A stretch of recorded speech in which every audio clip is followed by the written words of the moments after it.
I think, again, I think he should have done what I did years ago. So he should have just filmed what he was doing. And They arrest me without, at this point, telling me why.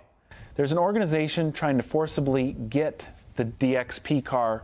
When Matt Armstrong purchased a severely damaged Bugatti and revealed his plan to rebuild it, automotive fans around the world immediately became fascinated. The project looked almost impossible, which was exactly why people wanted to watch it. Matt had already become famous for rescuing cars that many consider beyond saving, but this Bugatti represented something much bigger than another rebuild. As he started working on the car, he discovered that repairing modern vehicles is no longer only about replacing damaged parts. Software, manufacturer permissions, and factory control systems have become just as important as mechanical skills. While Matt was learning this lesson, several other major automotive YouTubers were experiencing similar struggles in different ways. Tavares was fighting to bring a flooded hypercar back from the dead. Rich Rebuilds was challenging restrictions placed on repaired electric vehicles. TJ Hunt was dealing with legal pressure over a custom Mustang project. Samcrack was facing trademark concerns involving a unique vehicle restoration. And Whistling Diesel was constantly finding himself at the center of controversies involving some of the world's most powerful automotive brands. At first glance, these stories appeared unrelated, but together they revealed a growing conflict between creators and manufacturers. Matt's Bugatti project showed how software could limit what an owner could do with a vehicle. Tavares encountered similar issues while rebuilding his flooded hypercar, discovering that even after physical repairs were completed, important systems still depended on factory tools and specialized software. Rich Rebuild spent years exposing how difficult it could be to restore salvaged electric vehicles when manufacturers restricted access to charging networks and repair information. Meanwhile, TJ Hunt learned that even creating a custom body kit could attract attention from major manufacturers if the finished product looked too similar to an exclusive factory model. Samcrack discovered that restoring unusual vehicles connected to major brands could lead to legal concerns involving trademarks and intellectual property. At the opposite end of the spectrum was Whistling Diesel, whose content often involved pushing expensive vehicles to their limits or completely destroying them for entertainment. His videos generated massive attention, but they also raised questions about how far a vehicle owner can go before a manufacturer feels the need to protect its image. Together, these creators represented different parts of the automotive YouTube world, yet they all seemed to be running into the same invisible wall. The problem was not always mechanical difficulty, lack of money, or missing skills. More often, the challenge came from the manufacturers themselves. Car companies argued that their actions were necessary to protect safety, quality, reliability, and brand reputation. Modern vehicles contain advanced electronics, complex software systems, and proprietary technology that manufacturers believe should remain under strict control. They also spend decades building their brands and do not want unauthorized modifications, reproductions, or controversial content damaging that image. From the perspective of creators, however, these restrictions often feel unfair. Many believe that purchasing a vehicle should provide complete ownership rights, including the ability to repair, modify, rebuild, customize, and even publicly criticize the product if desired. This disagreement has become one of the most important topics in modern car culture. Every time Matt Armstrong struggles to unlock a system, every time Tavares searches for factory-level access, every time Rich Rebuilds questions repair restrictions, and every time another creator faces legal pressure, millions of viewers are exposed to the same debate. The discussion is no longer limited to exotic supercars or famous YouTubers.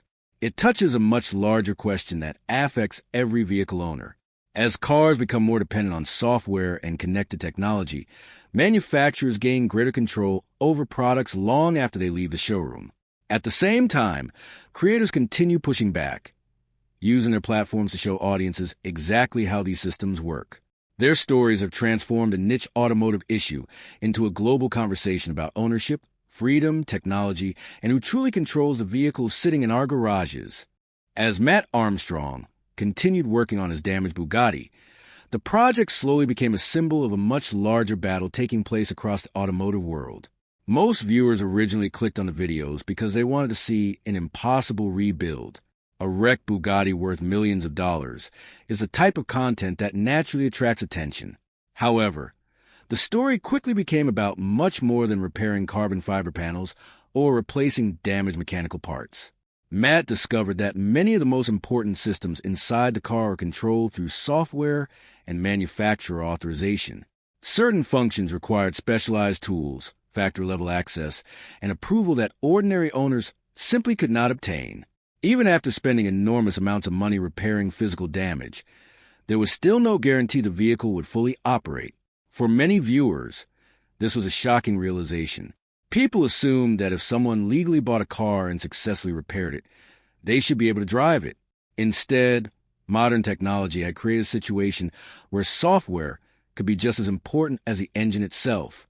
While Matt was dealing with these challenges, Tavares was facing a similar nightmare with his flooded McLaren P1. After Hurricane Ian damaged a rare hypercar, many people considered it a complete loss. Tavares, known for taking on impossible projects, decided to prove otherwise. He invested countless hours and significant money into rebuilding the vehicle, replacing damaged components, and carefully restoring systems affected by water. Yet, as the project progressed, he encountered the same problem Matt had discovered. Physical repairs were only part of the battle. Critical functions depended on software, specialized diagnostic systems, and procedures controlled by the manufacturer. Without access to those systems, progress became painfully slow. At one point, the difficulties became so extreme that alternative solutions were considered simply to make the vehicle functional again. Watching these projects unfold, many enthusiasts began asking whether modern cars were becoming too dependent on manufacturers. Rich Rebuilds have been asking that question for years. Long before many people paid attention to right-to-repair issues, Rich was documenting the challenges of restoring salvaged electric vehicles. His videos showed that even when damaged Teslas were repaired correctly, owners could still face restrictions that reduced the usefulness of their cars. One of the biggest controversies involved access to Tesla's supercharger network. For many electric vehicle owners, fast charging is a major part of the ownership experience. Losing that access significantly changes how practical the vehicle becomes. Rich argued that owners who properly repair vehicles should not automatically lose important features simply because the car had previously been declared a salvage vehicle. His content helped introduce millions of viewers to the growing debate over repair rights and manufacturer control. Together, Matt Armstrong, Tavares, and Rich Rebuilds highlighted a common problem affecting modern vehicles regardless of brand. Whether the car was a Bugatti, McLaren, or Tesla, manufacturers increasingly controlled important functions through software. This represented a major shift from the automotive world of previous decades. In the past, a skilled mechanic could often repair nearly any problem using tools, knowledge, and replacement parts. Today, access codes, software permissions, electronic modules, and manufacturer authorization can determine whether a vehicle functions correctly. Supporters of these systems argue that they improve safety, security, and reliability. Critics believe they reduce owner freedom and make independent repairs more difficult and expensive. As viewers followed these famous YouTubers through every setback and breakthrough, they began realizing that the issue extended far beyond exotic cars. The same technologies appearing in hypercars today will eventually reach ordinary vehicles tomorrow. That means the debate surrounding ownership, repair rights, and manufacturer control is not just about content creators. It is about the future of car ownership itself, and whether drivers will continue to control their vehicles or gradually become dependent on the companies that built them. While Matt Armstrong, Tavares, and Rich Rebuilds were fighting software restrictions and repair barriers, other creators were discovering that manufacturers could apply pressure in completely different ways. Sometimes the conflict was not about fixing a car at all. Instead, it involved brand image, intellectual property, and the ability of companies to decide how their products should be represented.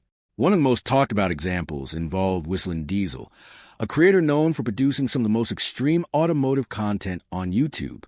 Unlike Matt Armstrong, who focuses on saving damaged vehicles, Whistling Diesel often does the opposite. His videos feature expensive cars, trucks, and machines being pushed beyond their limits in ways manufacturers never intended. Millions of viewers love the chaos because it is unpredictable and entertaining. However, luxury brands spend years building reputations based on quality, performance, and exclusivity. Watching a six-figure vehicle being destroyed in front of millions of viewers is not exactly the type of publicity they want. When Whistling Diesel famously burned a Ferrari in a field, the video immediately became one of the biggest automotive stories online. Some viewers saw it as entertainment, while others considered it disrespectful. The event created enormous attention because it challenged a powerful idea. Most people treat rare supercars almost like museum pieces, but Whistling Diesel treated one as if it were just another object he owned. The controversy grew even larger when he later faced legal issues involving taxes and vehicle registration. Although there was no public proof connecting Ferrari to those legal matters, many people within the automotive community began speculating about whether powerful brands influence situations behind the scenes when their image is challenged. Whether those theories were true or not, the story increased public interest in the relationship between creators and manufacturers. At the same time, another major YouTuber was experiencing a very different type of conflict. James, better known as Stradman, built his audience around buying, selling, modifying, and enjoying exotic cars. His colorful supercars and energetic personality helped him become one of the most recognizable names in automotive content. Yet success brought new challenges. Luxury brands such as Ferrari and Lamborghini often prefer selling their rarest models to long-term customers who keep them for years. They dislike the practice of buying highly limited vehicles only to resell them quickly for profit. Because Stradman frequently bought and sold cars, many enthusiasts believe that some manufacturers viewed him unfavorably. Reports circulated that access to future special editions and limited production vehicles could become difficult for people who regularly flip cars. Even though there may not be official announcements, manufacturers have significant influence over who receives opportunities to purchase their most exclusive models. This creates another form of control that many ordinary buyers never see. Wealth, popularity, and millions of subscribers do not necessarily guarantee access if a brand decides someone no longer fits its preferred image. These situations reveal an important truth about the modern automotive industry. Manufacturers are not only selling transportation, they are also selling status, exclusivity, and carefully managed brand identities. Every public appearance, every social media post, and every viral video can influence how people perceive a company. Because of this, brands closely monitor how their products are used and discussed online. For creators, this can create frustration because they often view purchased vehicles as personal property that should be free from outside influence. The clash becomes even stronger when millions of viewers are involved.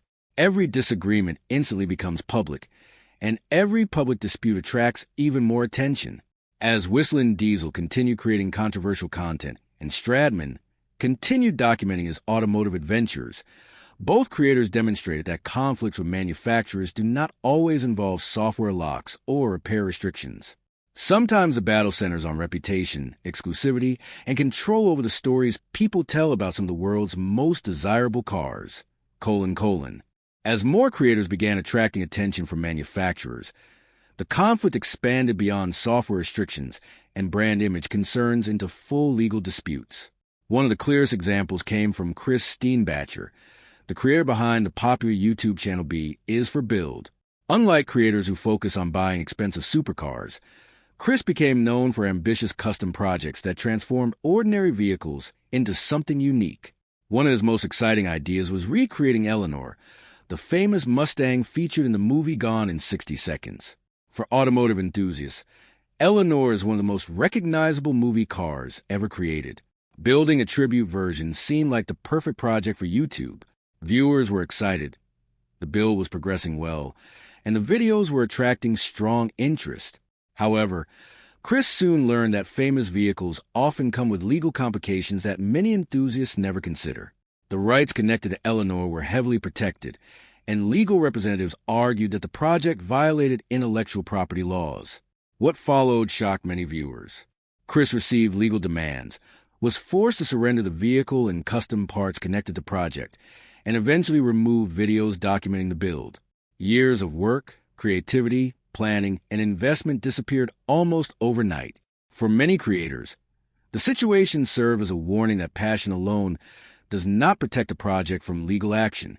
Even if the goal is simply to celebrate automotive culture, intellectual property laws can create serious obstacles.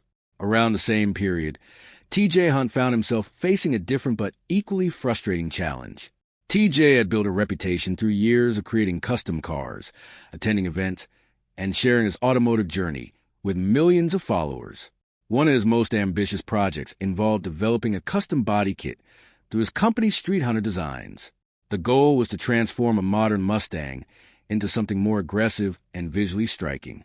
The design drew inspiration from Ford's highly exclusive Mustang GTD, a vehicle created to represent the very best of the Mustang brand. However, as the project gained attention, concerns emerged regarding how closely the custom build resembled Ford's flagship performance model. According to reports, legal pressure soon followed, and the situation escalated as preparations for SEMA approached. SEMA is one of the most important automotive shows in the world, a place where creativity, customization, and innovation are supposed to be celebrated. Yet even there, manufacturers possess significant influence. TJ eventually chose to remove the car from the event rather than continue fighting a legal battle. For many viewers, the situation felt surprising because aftermarket modification has always been a major part of car culture. Enthusiasts have spent decades creating body kits, performance upgrades, and custom designs inspired by factory vehicles.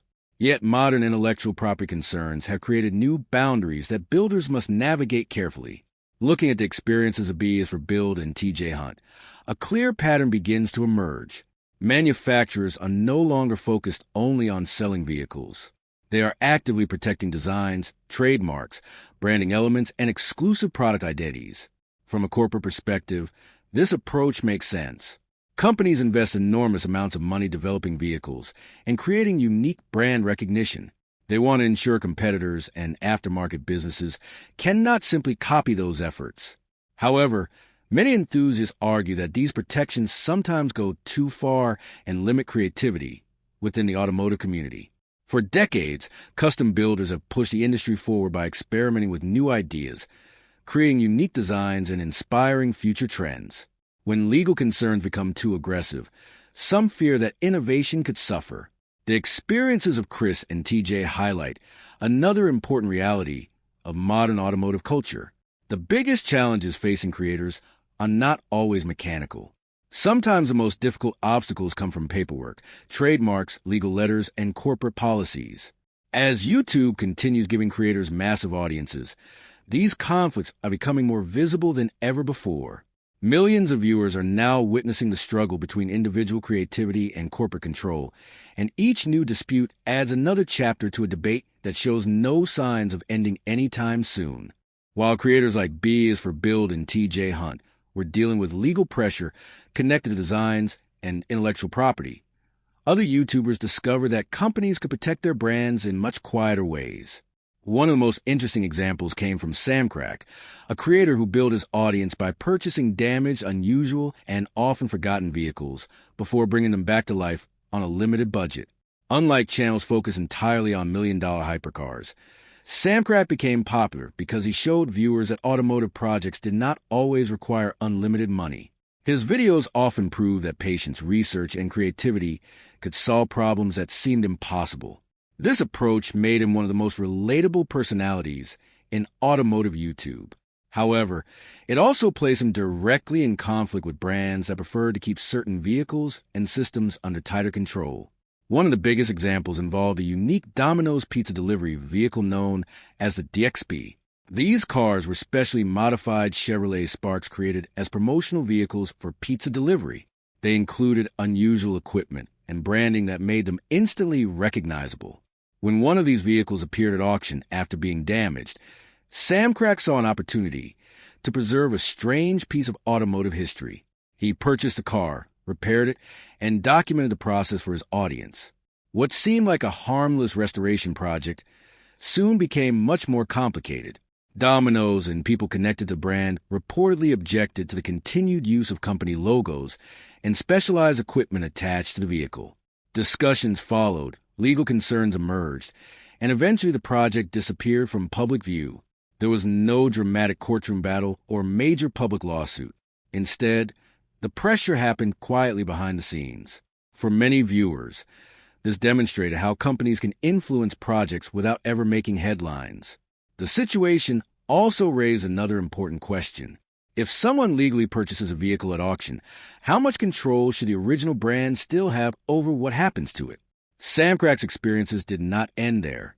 Throughout many of his repair videos, he exposed something that luxury manufacturers often prefer customers not think about. In several cases, he demonstrated that expensive exotic vehicles sometimes share components with much cheaper cars produced by the same parent companies. A small part sold through a luxury brand might cost hundreds or even thousands of dollars, while an almost identical version from another model could be purchased for a tiny fraction of the price. From a repair standpoint, this information was extremely useful for owners trying to save money. From a branding perspective, however, it could be uncomfortable. Luxury manufacturers carefully build images of exclusivity and uniqueness. When viewers discover that certain parts are shared across multiple models, some of that exclusivity begins to fade. Although Samcrack rarely found himself involved in major public legal battles over these discoveries, he often hinted that manufacturers and dealerships were not always pleased with the information he shared.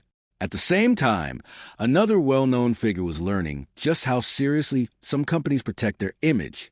deadmau5, famous worldwide for his music career, also happens to be a passionate car enthusiast.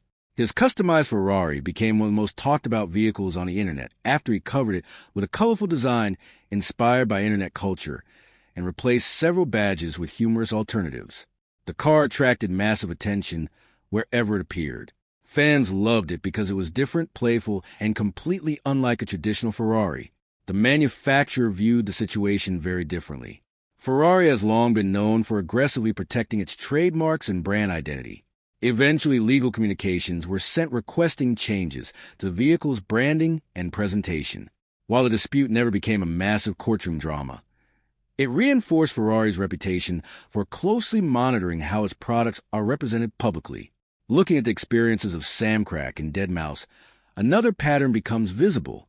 Modern manufacturers are not only concerned about repairs, software, or performance.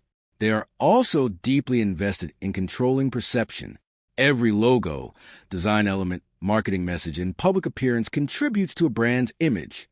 For creators, that can create tension because their content often succeeds by showing unusual, unexpected, or controversial perspectives. As YouTube continues giving individuals the power to influence millions of people, the struggle between creative freedom and corporate image management grows more intense, creating new conflicts that few could have imagined just a decade ago.